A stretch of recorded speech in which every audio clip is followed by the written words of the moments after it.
কৃষ্ণ সবাইকে। এইবার জন্মাষ্টমীতে প্রথম কাজ আমি যেটা করেছিলাম সেটা হলো আমার গোপুসোনার অঙ্গরাগ করা।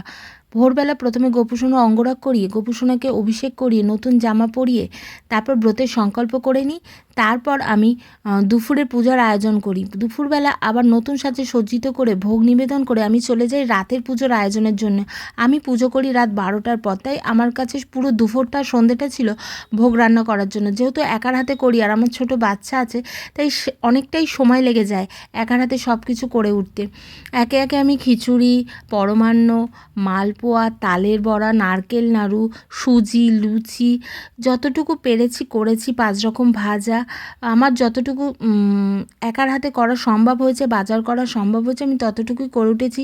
আর আমি মনে করি আমার গোপুসোনার যতটুকু ইচ্ছা ছিল আমি ততটুকুই করতে পেরেছি। এর বেশিও ওনার ইচ্ছা ছিল না, এর কমও ওনার ইচ্ছা ছিল না। ওনার আমার থেকে এইটুকুই আশা ছিল, ইচ্ছা ছিল পাওয়ার, তাই আমি এইটুকুই করে উঠতে পেরেছি। একার হাতে করেছি বলে হয়তো অনেকটা সময়ও লেগে গেছিলো আমার। কিন্তু কী বলো তো, নির্জলা উপোস করেও আমার সারাদিন এইসব কাজ করতে, বাচ্চা সামলিয়ে কোনো রকম কোনো কষ্ট হয়নি, একমাত্র আমার গোপুসোনার কৃপা ছিল বলে। তারপর সন্ধ্যা আরতির পর আমি গোপুসোনার জন্মগ্রহণের জন্য একটা শশা কেটে কয়েন দিয়ে তার ভিতর আমি গোপুসোনাকে শুইয়ে দিই। সারা সন্ধে উনি ওরমভাবেই ছিলেন। ঠিক রাত 12টার সময় ওনাকে ওখান থেকে বের করিয়ে ওনার জন্মগ্রহণ করিয়ে অভিষেক করাই। এই নিয়মটা হয়তো অনেকের নেই, আমি শিখেছি তাই আমি করি কয়েক বছর ধরে। এইভাবে চাপা দিয়ে গোপুসোনাকে তারপর একটু তুলসী পাতা ফুল দিয়ে ঢেকে পুরো আর নাড়াচাড়া করবো না, দেখবো না। ঠিক রাত 12টা বাজলে শঙ্করধ্বনি উলুধ্বনি দিয়ে ওনাকে বের করে ওনার জন্মগ্রহণ করিয়ে তারপর ওনার নতুন করে পঞ্চামৃত দিয়ে অভিষেক করাই। প্রথমে একটু ঘি আর মধু মাখিয়ে নিলাম, ভালো করে ঘি দিয়ে মালিশ করে গঙ্গা জল দিয়ে ধুয়ে তারপর মধু দিয়ে তারপর একে একে পঞ্চামৃত দিয়ে ওনাকে অভিষেক করাই। ঘি, মধু, চিনি, দই ভালো করে মাখিয়ে আমি ওনার অভিষেক করাই। তারপরে দুধ দিয়ে ভালো করে অভিষেক সেরে ওনার গা মুছে ওনাকে নতুন বস্ত্র পরাই। আসলে কি বলতো, এইবারের পুজোটা হয়তো এইভাবে হতো না, আরও ছোট করে হতে পারতো বা আরও বড় করে হতে পারতো। অনেকটা মনে জোর এনে যতটুকু আয়োজন করার আমি একার হাতে আয়োজন করেছি। বর হসপিটাল নিয়ে ব্যস্ত, আমি নিজেও রোজ হসপিটাল বাড়ি করে অনেকটা ক্লান্ত। তাও ওই মনে একটা ইচ্ছা, যার সেবা রোজ করি, নিত্য যার 3 বেলা সেবা দিই, তার জন্মদিন কী করে ফেলে দিই বলো।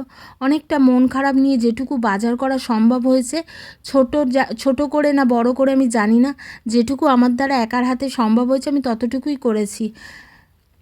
আর পুজোর তো সব নিয়ম আমি জানি না, যতটুকু শিখেছি জেনেছি ততটুকুই করার চেষ্টা করি। তারপর আরতি করিয়ে নিলাম। গোপালকে আমার রাজবেশে কেমন লাগছে তোমরা অবশ্যই কমেন্ট করে জানিও। অনেক পুজোতে তো ভুল ত্রুটি আছে, কিন্তু কী বলো তো, আমি তো এখনও দীক্ষিত না। শাশুড়ি শ্বশুরকে দেখে, শাশুড়ি মার কাছে শিখে আর আমার প্রেমানন্দ মহারাজের কাছ থেকে অনেক কিছু জেনে আমি যতটুকু পারি ততটুকুই করার চেষ্টা করেছি। এখনও অনেক কিছু শেখার বাকি আছে, জানার বাকি আছে। গোপালকে যেটুকু সেবা দিতে পারি শিখেছি, সেইভাবেই সেবা করি। দেখো, আমি আমার মিঠাইকে শেখাচ্ছিলাম, বল হাতি ঘোড়া পালকি যাই কানাইয়া লাল কি। দেখো কি সুন্দর গোপালের সেবা করছে, একটু একটু করে ও না শিখছে অনেক কিছু। আমরা যদি আমাদের ছোট বাচ্চাগুলোকে না শেখাই আমাদের সনাতন ধর্ম কী, সনাতন ধর্মের মহত্ব কী, তাহলে ওরা কী করে শিখবে বলো।